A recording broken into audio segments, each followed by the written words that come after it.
Hey, everybody. How are you? Today, we're going to be talking about null constituents, more specifically, null subjects.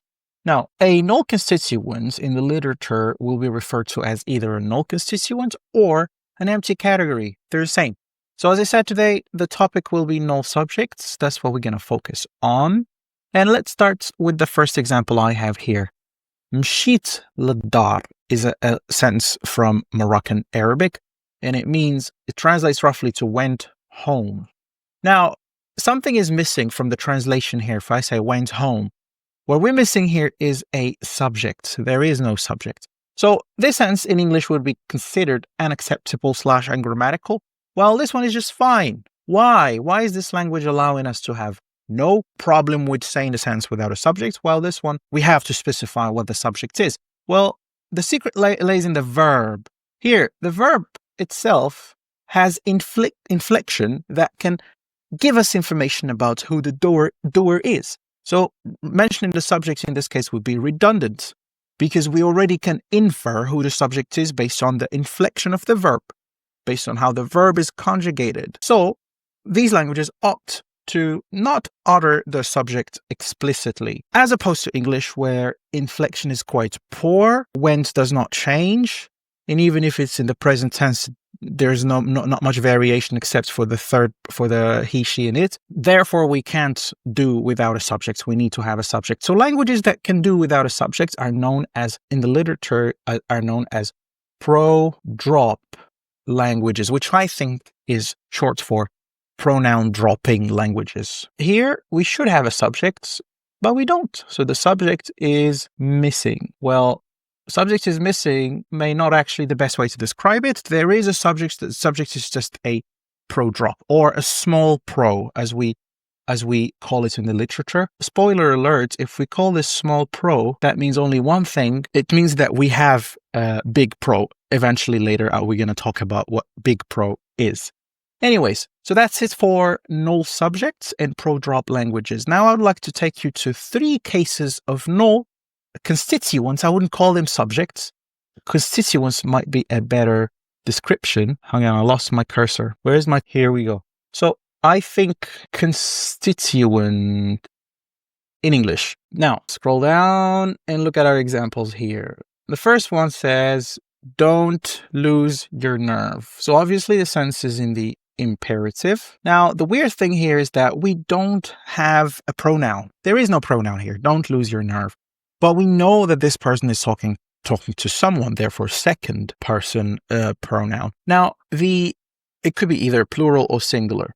The weird thing is that once we add verbs such as dare, all of a sudden we can't do without a pronoun. So the sentence would be, don't dare lose your nerve. And this is not an okay sentence. So if we add dare, then we are forced to make the pronoun resurface. And therefore we'll have, don't you dare lose your nerve. So there is a null constituent that resurfaces when you add dare in this case. So in English, this could be considered as a case of a hidden pronoun that only resurfaces once you add the word dare into the sentence. Now let's move on to the next one. Next one is known as a omitted case or truncation. It's when you truncate, aka remove. Okay, so it's when you remove the subject. You don't pronounce it. Can't find my pen. And it's usually used in informal settings, casually talking with your friends. What's happening? Can't find my pen. Now, in this case, the linguists also consider this to be a case of a pronoun that is missing or absent.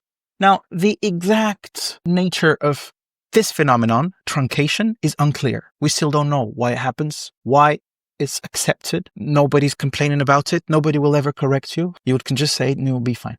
A syntactic explanation is still missing from the literature. There have been attempts, but there is no consensus that is widely agreed on with these sentences. So here again, we have our second case of a missing pronoun. Now let's move on to our third and final case for the English examples. Let me scroll down. Now we have pro. Now, remember when I talked about small pro? Small pro uses lowercase letters, and it is not the same as big pro. So big pro is, we use it quite a lot. We just don't notice that it's actually there. Now, I want you to look at these two sentences and see there's a missing gap here. First, let's look at what equates to that gap in the first sentence. We would like you to stay. So we would like you to stay. You is just a pronoun, right? Fine. And I'm talking to someone. We would like you to stay. Now, if I say the sentence and I remove the you, let's see how it sounds now.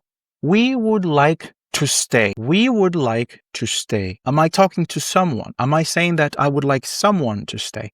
No. All of a sudden, if you remove the you, then we would like to stay means that I'm still talking about we. And this is basically big pro. So big pro is empty category that occupies the pronoun position. And in this case, it does not refer to anyone. We say that big pro is controlled by we. And what do we mean by this? It takes its meaning from the we. It refers to the we.